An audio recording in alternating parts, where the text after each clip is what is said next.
नमस्कार दोस्तों, अपना ट्रेडर में आपका स्वागत है। और आज इस वीडियो में हम बात करने वाले हैं कि शेयर मार्केट क्या होता है। ये बहुत ही बेसिक वीडियो है। अगर आप ऑलरेडी ये चीज़ जानते हैं, शेयर मार्केट में ट्रेड करते हैं, तो ये वीडियो आपके लिए नहीं है।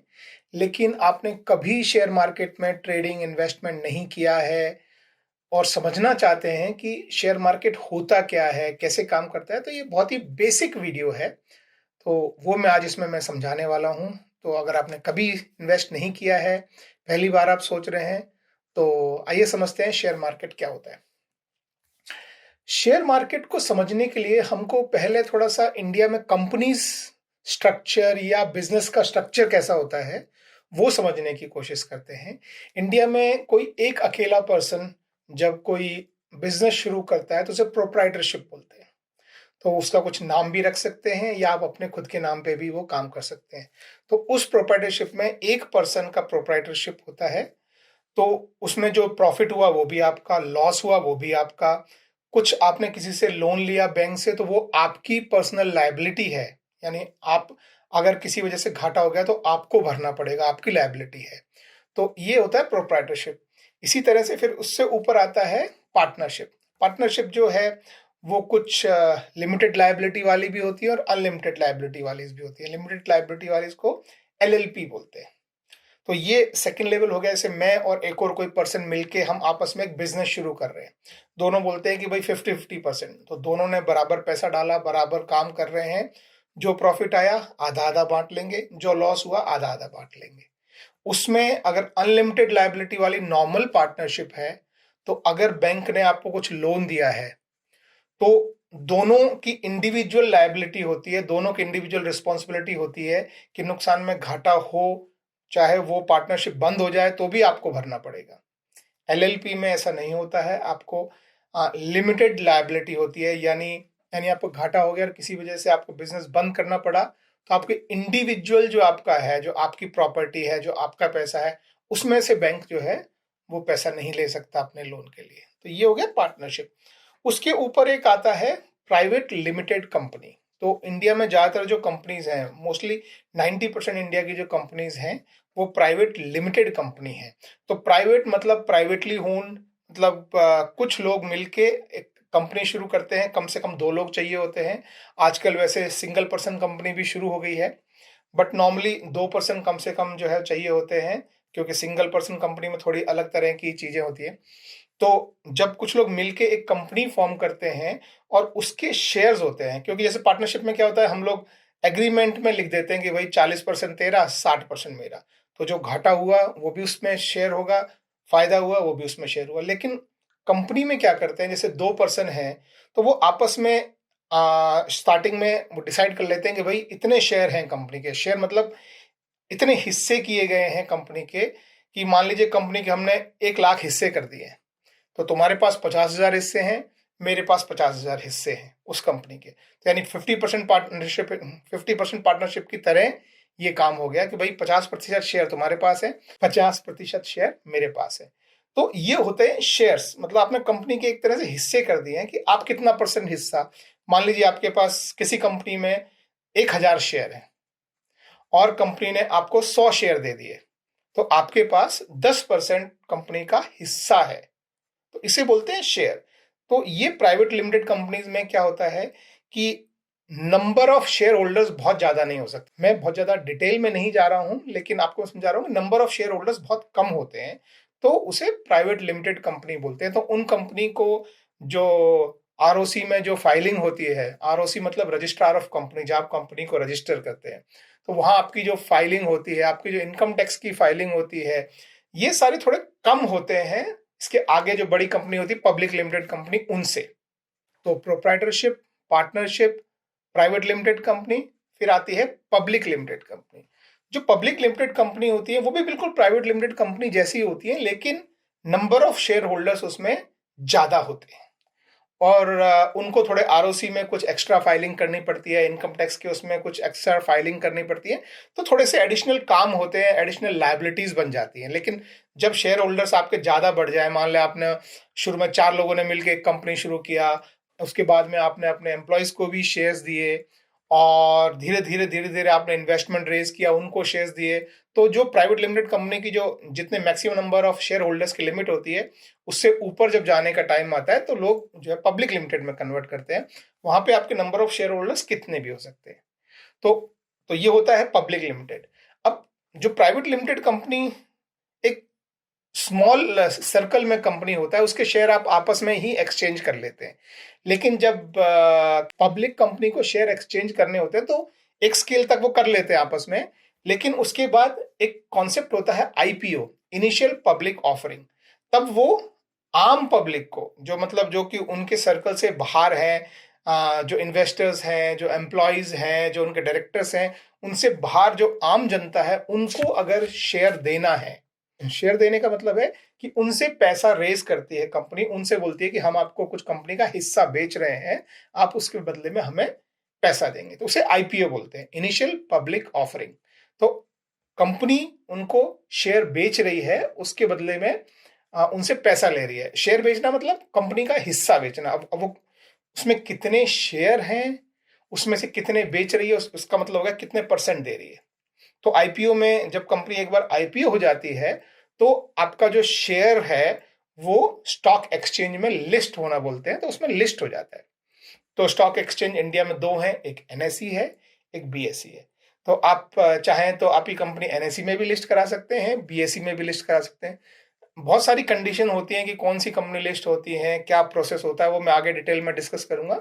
लेकिन ये एक स्टेप आगे की बात हो गई कि एक्सचेंजेस में कंपनी लिस्ट हो गई थ्रू आईपीओ, आईपीओ के द्वारा एक्सचेंजेस में लिस्ट हो गई।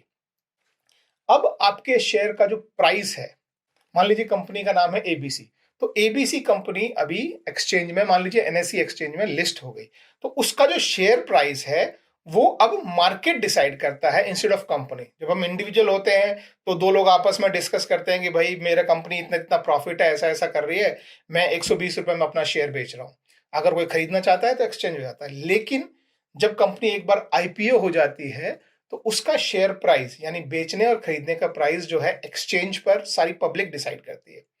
तो जिन लोगों के पास शेयर हैं वो लोग अपना प्राइस बताते हैं कि भाई हम इस प्राइस पे बेचना चाह रहे हैं। जिन लोगों को बाय करना होता है, खरीदना होता है, वो अपना प्राइस बताते हैं कि भाई हम इस प्राइस पे बाय करना चाहते हैं।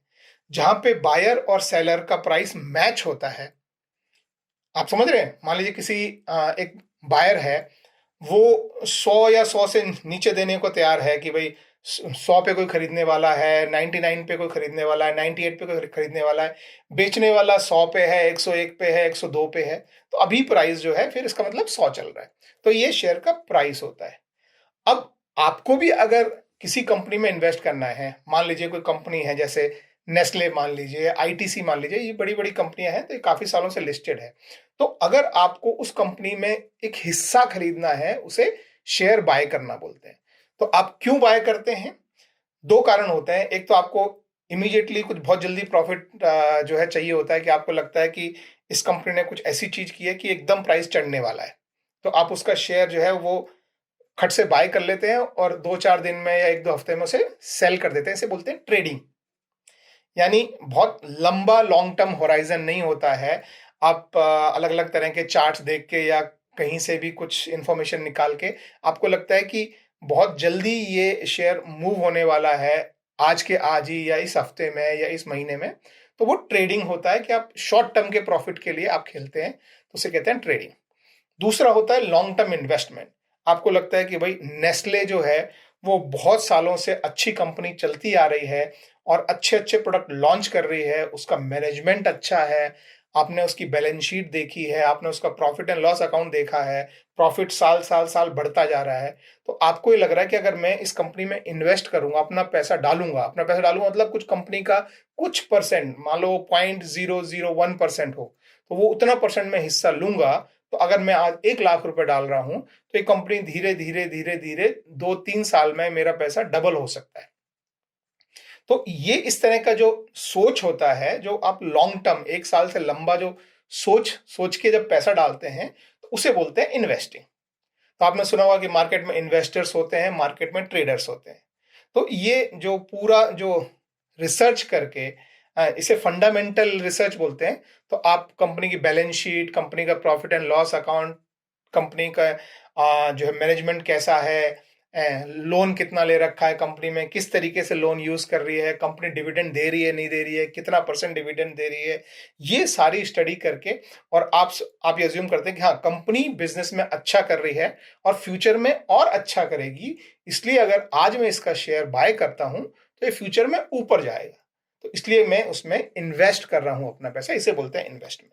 ठीक है, तो ये मोटा मोटा है हमारे इंडिया में बिजनेस छोटे से बड़ा किस तरह से काम करता है, और इसे बोलते हैं शेयर मार्केट, जो एक्सचेंजेस पे शेयर्स की खरीदारी और बेचना जो होता है उसे बोलते हैं शेयर मार्केट में खरीदारी बेचना। शॉर्ट टर्म के लिए कर रहे हैं तो उसे ट्रेडिंग बोल देते हैं, लॉन्ग टर्म के लिए कर रहे हैं तो उसे इन्वेस्टमेंट बोल देते हैं, लेकिन दोनों में कोई फर्क नहीं है। आप इन्वेस्टमेंट सोच के आज इन्वेस्ट करें और कल आपने देखा कि स्टॉक मार्केट एकदम 5% चढ़ गया तो आप कल ही बेच दें, तो दोनों में कोई फर्क नहीं है, सिर्फ सोच का फर्क है कि आपने क्या सोच के शॉर्ट टर्म के लिए, लॉन्ग टर्म के लिए इन्वेस्टमेंट किया है।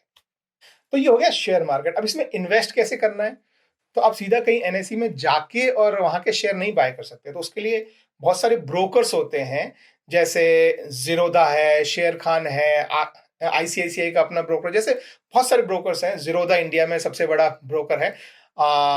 अगर आपको उसका अकाउंट खोलना है तो नीचे डिस्क्रिप्शन में लिंक है। मैं जीरोधा ही यूज करता हूँ क्योंकि बहुत ही अच्छा और डिस्काउंटेड ब्रोकर है।